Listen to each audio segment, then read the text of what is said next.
Oke, ya pertanyaan yang bagus ya. Jadi saya jawab yang pertama dulu. Hari ini betul gelar sidang pertama yaitu pemanggilan para pihak. Jadi Mas Fandi tadi sudah hadir melalui kuasanya.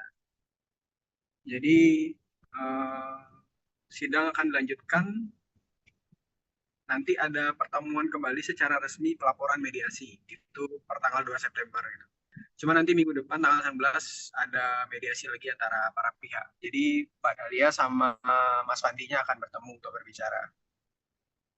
Tuh, di sebelah kiri lewat. Nah, kemudian menjawab tadi pertanyaan kedua dari Mas Raffi ya. Nah, itu sebentar.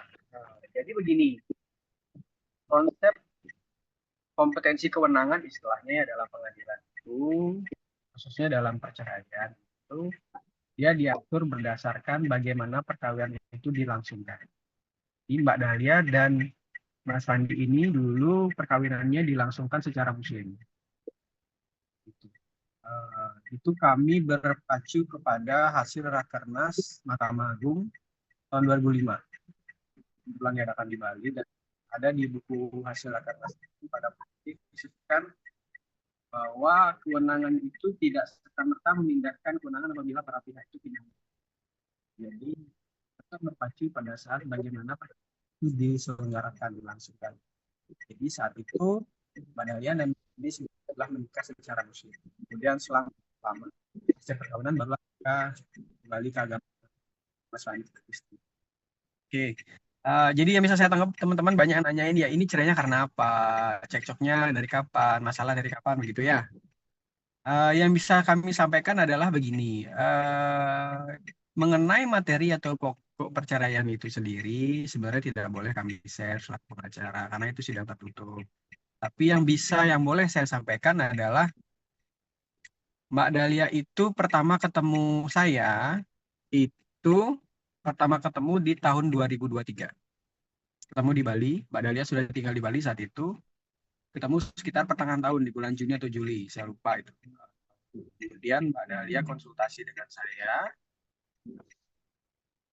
karena mengatakan ada permasalahan. Jadi Mbak Dahlia itu sebelumnya kenal saya melalui mantan klien saya. Dulu saya punya klien yang juga cerai, kemudian kenal dengan Ibu Dahlia.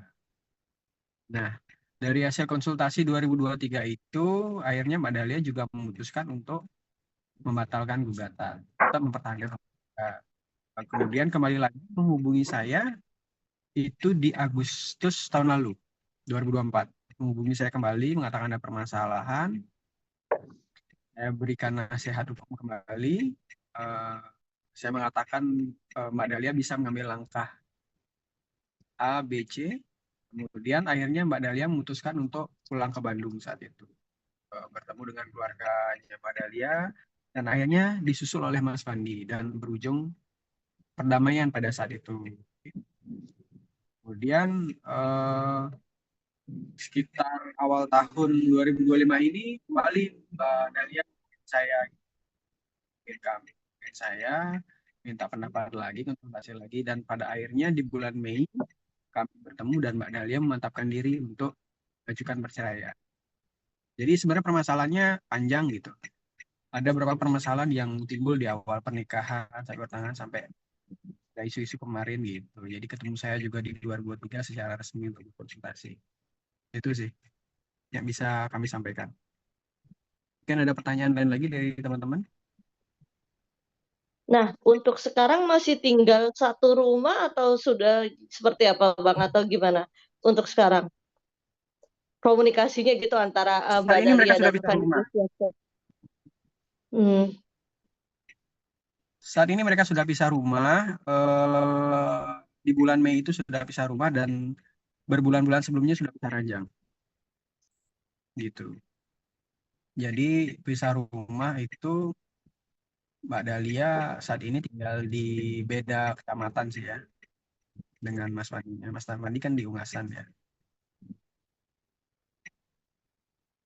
Pisah Beda. rumah atau pisah ranjangnya itu sejak kapan, Bang? Mungkin. Kalau pisah ranjang udah lama sih. Dari sekitar awal tahun ini sih kalau nggak salah cerita dari Mbak Dahlia. Cuman pisah rumahnya itu dari Mei itu.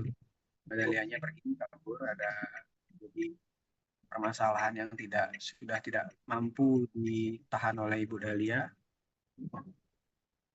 Akhirnya Ibu Dahlia memutuskan untuk menemui saya berkonsultasi kembali. Akhirnya bulan Juni mantap untuk menandatangani kuasa dan akhirnya bulan Juli saya ajukan kuasa gugatannya. Bang, apakah mungkin orang ketiga lagi kah Bang dari permasalahan ini yang menjadikan Dahlia sama Fandi sendiri cerai? Kalau pihak ketiga saya tidak akan menjawab.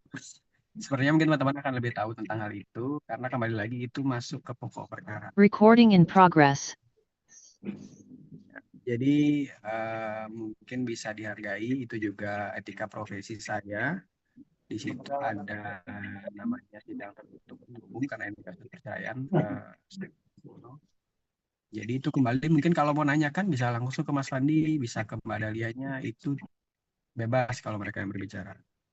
Jadi saya cuma bisa sampaikan seperti tadi supaya juga teman-teman di sini istilahnya tidak mendapat informasi yang ngambang, jadi seolah-olah sia-sia ya saya ceritakan bagaimana saya bertemu dengan Ibu Dahlia. Mungkin teman-teman silahkan simpulkan dengan uraian-uraian tulisan masing-masing begitu. Bang. Nah, oke, saya bisa sampaikan di petitum ya, karena petitum itu umum dalam artian Mbak Dahlia anaknya kan 3 ya, posisi mereka juga seorang seniman. Jadi Mbak Dahlia pun tidak egois di situ memutuskan untuk mengasuh anak secara bersama-sama dengan Mas Fandi. Jadi Mbak Dahlia itu hanya menginginkan sebuah independen loh secara wanita itu yang sudah tidak tahan lagi dengan rumah tangga. Ya sudah dilalui selama hampir 10 tahunan. Kalau komunikasi lancar sama anak Anda, jadi Mas Fandi juga tidak ada menghalangi. Tetap lewat by phone call, video call. Cuman bahkan sempat ketemu sih, dulu kami bantu gitu. Kami fasilitasi berarti. Itu. Jadi masalah anak nggak ada masalah itu. Cuman memang Ibu Dahlia saat ini hanya menginginkan tujuan utamanya adalah perpisahan dengan Mas Fandi secara resmi. Hanya gugatan cerai atau ada gugatan harta gonogina atau seperti apa, Bang? Kalau harta guna gini tidak ada. Tidak dikonsenkan hal itu oleh Ibu Dahlia. Jadi murni hanya tentang perpisahan aja, status perkawinan.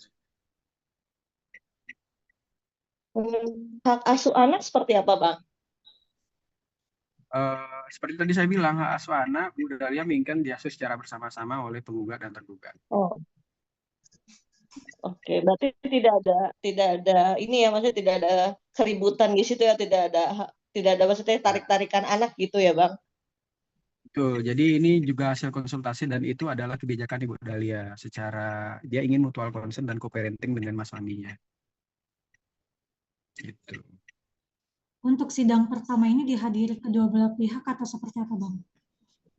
Untuk sidang yang baru saja berlangsung, sudah berlangsung barusan, itu dihadiri hanya oleh para saksi. Jadi hanya pemanggilan para pihak dan sudah diputuskan untuk jadwal mediasi minggu depan. Nah, minggu depan baru para pihak wajib hadir. Mas Fandi dan Ibu Dahlia secara langsung. Bang, kondisinya Dahlia sendiri sekarang seperti apa, Bang? Maksudnya kan ini bukan kali pertama Fandi memang jadi trigger dalam permasalahan rumah tangga kan. Ada guncangan nggak seperti itu? Guncangan. Ya kalau bisa dibilang ya cukup lama kan kasusnya itu. Jadi kalau saya kan kalau dari cerita, jadi ya tentu tidak nyaman ya. Kalau secara terguncang menimbulkan psikis, saya nggak berani bilang itu bukan ranah saya. Jadi Bu Dahlia mengatakan sudah tidak sanggup, itu intinya. Karena dari semenjak berpisah rumah dengan Mas Fandi pun, itu ada beberapa kejadian yang saya sendiri menjadi saksi mata dengan rekan saya, bahwa beberapa kali Mas Fandi berupaya tetap mendekati secara lebih forcing lah untuk Dahlia mau kembali gitu, bertemu segala macam. Walaupun Ibu Dahlia sempat mengatakan dia hanya butuh space, hanya butuh ruang, butuh waktu untuk sendiri.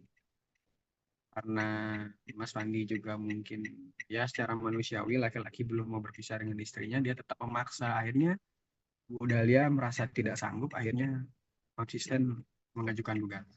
Begitu. Kalau Ya, perbedaan prinsip itu. Satu kan perbedaan prinsip, ya sudah jelas ada di judul gugatan, tapi itu ada juga materi lain yang tentu kami tidak sebutkan dalam secara gamblang. Intinya, ya kan secara wajar lah Mas Fandi itu berupaya karena dia tidak mau berpisah, ya sah-sah aja gitu. Cuman dari Mbak Dahlianya kan, apakah tidak dicoba segitu pertanyaan tadi? Ya sudah, bahkan kami bantu sebelumnya komunikasi antara Mas Fandi dengan Mbak Dahlia, karena terus terang kami hanya mengharapkan yang terbaik untuk kedua belah pihak gitu. Tetapi kami di sini sekali lagi selaku kuasa Mbak Dahlia, ketika Mbak Dahlia tidak menginginkan hal itu, ya kami mengikuti Mbak Dahlia. Nah, terakhir ya kalau bisa dibilang ya ceritanya kalau sudah SP 1, 2, 3 gimana dong, Pak? Ya, jadi kan keputusan Mbak Dahlia ini tidak seperti kita apa ya, selain makan cabai gitu. Tidak Hari ini pedas langsung kerasa, tidak serta merta juga diputuskan dalam satu kurun waktu, enggak. Itu dalam jangka waktu yang panjang timbangannya. Seperti tadi saya bilang, ketemu di 2023, telepon saya lagi di Agustus 2024, telepon lagi awal tahun ini, akhirnya ketemu langsung lagi di bulan Mei kemarin. Dan bahkan Mbak Dahlia cerita ada beberapa hal sebelumnya terjadi di sebelum 2023 itu, beberapa hal dalam rumah tangga yang mungkin juga menjadi pemicu. Kan 23 Juli sampai waktu pemanggilan ke Mas Fandi, akhirnya tanggal 12 ini sidang pertama.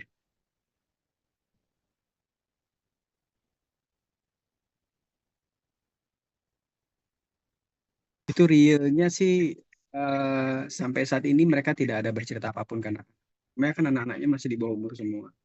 Jadi hanya tahu orang tuanya berpisah, sudah tidak serumah, itu alasannya ya tentu bekerja dan lain hal. Saya rasa sih itu hal yang umum ya. Tidak ada pasangan yang menceritakan ketika anak-anaknya masih kecil sih. Pengasuhan bersama. Ya, kalau untuk pengasuhan di mana sampai saat ini dan rencana ke depannya ya seperti itu dia bilang, Pak Dahlia menginginkan mutual concern dan co-parenting bersama, itu saja. Keluarga tentu saya sudah pernah ketemu dengan adiknya dulu. Tentu adiknya yang tentu mengetahui lah bagaimana rumah tangga mereka. Kalau secara lengkap utuhnya keluarganya sih saya tidak tahu detail. Itu keputusan Dahlia, ya bagaimanapun keluarga kan sudah sempat bertemu juga di tahun lalu Mbak Dahlia pulang ke Bandung. Mereka tahu lah cukup, saya yakin.